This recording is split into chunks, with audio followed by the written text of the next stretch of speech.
बढ़िया है, first class है।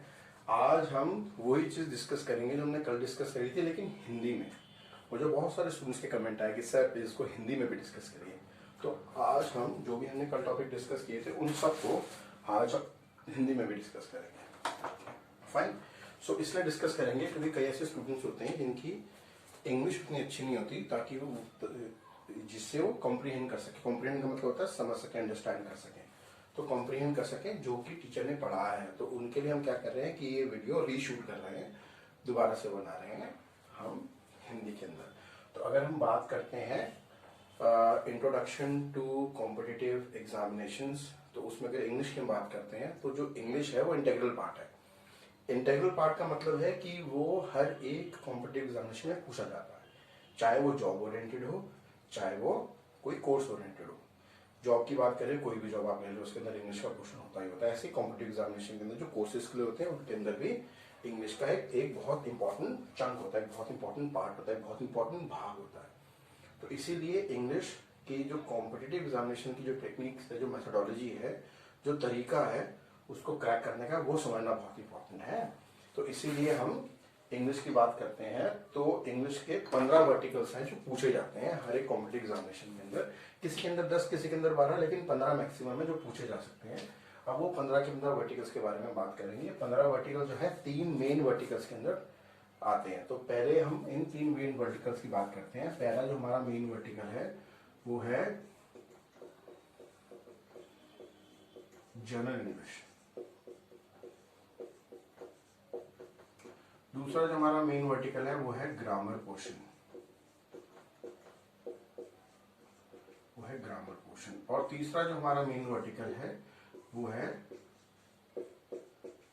Comprehension passages. यहां पे आपको बता दूं कि बहुत सारे स्टूडेंट्स को कॉम्प्रिहेंशन का मतलब ही नहीं पता होता। देखिए, कॉम्प्रिहेंशन वर्ड आया है वर्ड कॉम्प्रीहेंड से, और कॉम्प्रीहेंड का मतलब होता है टू अंडरस्टैंड। कॉम्प्रीहेंड का मतलब होता है अंडरस्टैंड करना, तो कॉम्प्रीहेंशन का मतलब होता है अंडरस्टैंडिंग। इसलिए हमने इसको सबसे आगे में रखा है क्योंकि आप इसको तभी क्रैक कर सकते हैं जब आपकी इंग्लिश बहुत अच्छी है। लोग समझते हैं कॉम्प्रीहेंशन में जैसे आ जाएंगे मार्क्स, ऐसे नहीं आते। इसके अंदर आपको बहुत अच्छी तो क्या मार्क है तो आप ऐसे भी 30 में से 15 ले आएंगे, लेकिन 30 में से 15 में आप मेरिट टेस्ट में नहीं आ पाएंगे। आपको 30 में से 30 लाने की कोशिश करनी चाहिए और उसके लिए आपकी अंडरस्टैंडिंग अच्छी होनी चाहिए, कॉम्प्रिहेंशन लेवल अच्छा होना चाहिए, आपकी इंग्लिश का अंडरस्टैंडिंग लेवल अच्छा होना चाहिए। तो आज हम बात जो करेंगे वो दोबारा से इन्हीं 3 टॉपिक की, जिससे हमने प्रीवियस वीडियो में बात करी थी, लेकिन इस बार हिंदी में बात करेंगे। तो पहले हम पहले टॉपिक के बारे में बात करते हैं जो कि है जनरल इंग्लिश। अब ये जनरल इंग्लिश जो है ये यहाँ से स्टार्ट होती है, जिसके अंदर हमें ग्रामर की कोई जरूरत नहीं होती, अगर होती भी है तो नाम मात्र के बराबर। ठीक है, तो जनरल इंग्लिश की हम बात करते हैं तो पहला इसमें टॉपिक है वो है इडियम एंड फ्रेजेस। अब देखिए, इडियम एंड फ्रेजेस समझने के लिए हमें इंग्लिश की कोई खास जरूरत है नहीं। लाइक फॉर एग्जांपल मैंने आपको एक इडियम बता दिया, for example a storm in a cup. अब स्टोम इन अ कप का मतलब क्या है? ये तो कोई तो बनाने कोई लॉजिकल बात तो नहीं है, पूरा सेंटेंस भी नहीं है ना। तो स्टोम इन अ कप का मतलब होता है ऐसी कोई चीज जिसको बवाल बना दिया जाए फालतू में।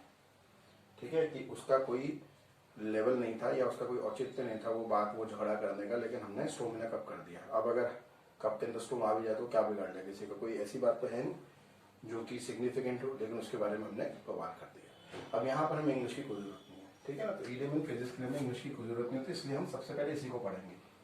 सेकंड होते हैं हमारे रूट वर्ड्स। रूट वर्ड जो है, इंग्लिश जो है वो 60% आई है लैटिन से, तो हमें रूट वर्ड बहुत इंपॉर्टेंट समझने पड़ेंगे। फॉर एग्जाम्पल एक मैं आपको रूट वर्ड बताता हूँ, स्पेक। अब स्पेक एक रूट वर्ड है, इसका मतलब होता है टू सी। तो जिस चीज के अंदर भी ये स्पेक आएगा वो देखने से रिलेटेड होगा। यानी हम सपोज हम बात करते हैं स्पेक्टेकुलर यानी देखने लायक, और हम बात करते हैं स्पेक्टेटर्स जो मैच देखने जाते हैं, स्पेक्टेटर्स। अब अगर हम बात करते हैं ऑडियंस, मैच देखने जाते हैं, कोई दोस्त बोलते हैं तो ऑडियंस, तो वो गलत है, क्योंकि ऑडी का मतलब होता है टू लिसन। तो अगर म्यूजिक कंसर्ट की हम बात करते हैं वहां बोलते हैं ऑडियंस को तो सुनने जा रही है, तो इसलिए हम बात करते हैं ऑडियंस। ऑडी मतलब सुनना, ऑडिबल सुनने लायक, वॉइस इज नॉट ऑडिबल बोलते हैं ना, आपकी आवाज मुझे सुनाई नहीं दे रही। ऐसे ही यहाँ पर टू सी, सी का मतलब है स्पेक्टेकुलर, जैसे मैंने आपको बताया, स्पेक्टेटर्स जो मैच देखने आए हैं। तो रूट्स वर्ड इंपॉर्टेंट है। थर्ड वर्ड है, थर्ड जो चीज है हमारी वो उसके अंदर है वन वर्ड सब्स्टिट्यूशंस।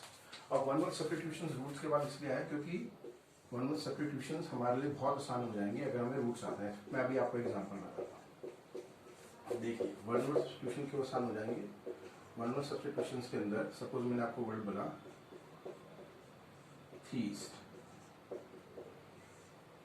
अब ये दो वर्ड से बना है। इसका मतलब होता है गॉड या वन, और इसका मतलब होता है गॉड, इसका मतलब होता है फॉलोअर। तो THE का मतलब होता है गॉड, IST का मतलब होता है फॉलोअर, यानी गॉड को मानने वाला, थीस्ट। अब अगर इसमें मैं लगा दूं ए का मतलब होता है नो, यानी अगर मैं इसको लिख दूं अथीस्ट तो ये हो जाएगा not God follower, one who doesn't follow the God, atheist. तो देखिए क्या है, ये भी रूट होल्ड है, ये भी रूट होल्ड है, ये भी रूट होल्ड है। तो इसलिए रूट्स हमें पढ़ने के लिए इंपॉर्टेंट है, वर्ड सब्स्टिट्यूशंस बहुत इंपॉर्टेंट है। मैं कोशिश करूंगा कि इनके कम से कम 2-3 वीडियो डाउनलोड करूं तो बनाऊं सो दैट आपको फायदा हो। अब वर्ड सब्स्टिट्यूशंस के बाद जो हमारा चौथा टॉपिक आता है वो है इस जनरल इंग्लिश के टॉपिक के अंदर जो हमारा चौथा टॉपिक आता है वो है सिनोनिम्स एंड एंटोनिम्स। अब ये सिनोनिम्स और एंटोनिम्स है, ये आपको पता है कि समानार्थक और विपरीतार्थक वर्ड शब्द, तो उनके बारे में बात करेंगे। सिनोनिम और एंटोनिम जो बहुत इंपॉर्टेंट, फॉर एग्जांपल देखिए सही सिनोनिम और एंटोनिम यूज करना बहुत इंपॉर्टेंट। फॉर एग्जांपल अगर मैं किसी से पूछता हूँ, अपने किसी जानने के लिए, you think that I have reduce weight, आपको लगता है कि मैंने वेट रिड्यूस किया है, और वो मुझे बोलता है नहीं I think you have gain, नहीं I think you have increase, नहीं I think you have put on, तो वो तीनों के तीनों वर्ड बता रहा है जिसमें बढ़ गया, लेकिन ये सही रिड्यूस का एंटोनिम नहीं है। रिड्यूस का सही एंटोनिम होता है इंड्यूस। क्या होता है? इंड्यूस। तो यहाँ पर बहुत इंपॉर्टेंट है सही एंटोनिम या सिनोनिम यूज करना, नॉर्मल जो हमारी दैनिक बोलचाल की जो इंग्लिश है उसमें भी। तो रिड्यूस की जगह induce, no no I think you haven't reduce, you have rather induce, आपने जो है वो गेन नहीं किया बल्कि आपने तो पुट ऑन, आपने तो रिड्यूस नहीं किया बल्कि आपने तो पुट ऑन कर दिया। तो ये सिनोनिम और एंटोनिम्स। और इसके अंदर जो पांचवी चीज है जो कि बहुत इंपॉर्टेंट है वो हम ऊपर लिख देते हैं। वो पांचवी जो चीज है वो है स्पेलिंग, वो है स्पेलिंग। अब स्पेलिंग में मैं आपको बता दूं कि 40+ रूल हैं इंग्लिश में, इतना आसान नहीं है इंग्लिश की स्पेलिंग याद करना। तो 40+ रूल है, लेकिन इसलिए मैंने इसको बाद में रखा कि भाई पहले हम इडियम एंड फ्रेजेस की बात करेंगे जिसमें इंग्लिश की उतनी जरूरत नहीं है, फिर हम बात करेंगे रूट्स की, फिर सब्स्टिट्यूशंस की, फिर एंटोनिम्स की, फिर स्पेलिंग की। तो ये 5 टॉपिक हैं जो कि जनरल इंग्लिश के अंदर आते हैं। अब हम बात करते हैं दूसरे टॉपिक में जिसको हम बोलते हैं ग्रामेटिक इंग्लिश, जहाँ पे हमारी ग्रामर स्टार्ट होती है। तो ग्रामेटिक इंग्लिश की हम बात करते हैं तो वहाँ पर हमारा 8 पार्ट ऑफ स्पीच तो खैर हम एक वीडियो बनाएंगे। 8 पार्ट ऑफ स्पीच मतलब noun, pronoun, verb, adverb, adjective, preposition, conjunction, interjection, उनकी बात करेंगे, तो इनके बारे में भी एक वीडियो बनाएंगे। अच्छा, उसके बाद हम टेंसेस की भी बात करेंगे, डोंट वरी अबाउट इट। तो जब हम बात करते हैं ग्रामेटिक इंग्लिश की तो हमारे पास जो पहला टॉपिक है वो है subject and verb agreement. Subject and verb agreement. अब यहाँ पे जो वर्ब है ये वो वाला वर्ब नहीं है, वर्ब एडवर्ब वाला वर्ब। ये है 3 वर्ब आते हैं, वो कौन कौन से आते हैं वो मैं आपको नेक्स्ट क्लास में बताऊंगा, लेकिन मेन बताता हूँ कि पहला होता है बी, दूसरा होता है हैव और तीसरा होता है डू। इनकी जो फॉर्म्स होते हैं, जो लगते हैं वो आपको बताएंगे। सेकेंड बताएंगे सेंटेंस कैसे बनाते हैं। तो सेंटेंस जो इंग्लिश में बनता है वो बनता है SVO, यानी पहले सब्जेक्ट लगता है, फिर वर्ब लगता है, फिर ऑब्जेक्ट लगता है। हिंदी में जो बनाते हैं वो बनाते हैं SOV। देखिए मैं स्कूल जाता हूँ, मैं सब्जेक्ट, स्कूल ऑब्जेक्ट, वर्ब जाता हूँ, लेकिन अगर मैं इसको इंग्लिश में बोलूँगा तो I go to school, I subject, verb, go to object school. तो ये हमें समझना पड़ेगा सेंटेंस कैसे बनता है। जो हमारा इसके अंदर तीसरा टॉपिक है वो है टेंसेस का। भाई सही टेंसेस हमें यूज करने चाहिए, ठीक है ना। टेंसेस के बारे में भी एक एलोबरेट क्लास लेंगे हम। टेंसेस के बाद जो हमारी बात आती है उसके अंदर आती है प्रीपोजिशंस की। प्रीपोजिशंस बहुत इंपॉर्टेंट है, ये जनरली फिलिंग द ब्लैंक्स के रूप में आते हैं।